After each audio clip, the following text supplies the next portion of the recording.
မင်္ဂလာပါရှင်။ရိုင်းဒုက္ခကွန်ဒိုမီနီယံရဲ့ Video Management တင်ဟာ2026 April လမှာလှုပ်ဆောင်ခဲ့တဲ့လှုပ်ဆောင်ချက်တွေကိုပြပြပေးခြင်းပါတယ်။လစဉ် Bus Control ပြုလုပ်ပေးခြင်း။100 kVA generator ကိုစာပေးလှုပ်ဆောင်ပေးခြင်း။ Electric ကိုစာပေးဝင်ရောက်ပေးခြင်း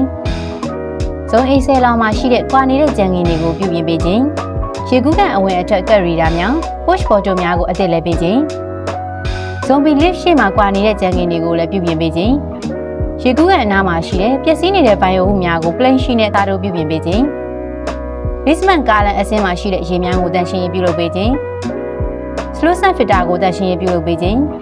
အမိုက်ကန်တကား stopper ပြုတ်သွားတဲ့အတွက်ကြောင့်ပြုပြင်ပေးခြင်းရေရုံးမှာတက်ဆင်ထားတဲ့ aircon နဲ့ indoor air filter များတန့်ရှင်းရေးပြုလုပ်ပေးခြင်း kitchen drain pipe line မှာပိတ်ဆို့နေတဲ့အတွက်ကြောင့်မို့လို့ hot stream နဲ့တန့်ရှင်းရေးပြုလုပ်ပေးခြင်း zombie lift number 5ကိုစပစ်ဝင်ရောက်ပေးခြင်းတို့ဖြစ်ပါတယ်ဟုတ်ကဲ့ပါညီမတို့ရဲ့ဒုက္ခကွန်ဒိုမှာ April လအတွက် maintenance fees ကိုတော့329,000ကျပ်ဆိုပြီးတော့သတ်မှတ်ကောက်ခံထားပါတယ်။ဒါဆိုရင်တော့နောက်ထပ်ဗီဒီယိုလေးမှာတော့ညီမကမေလအတွင်းမှာ video management ရဲ့လှုပ်ဆောင်ချက်တွေကိုဆက်ပြီးတော့ပြပြပေးသွားပါမယ်ရှင်။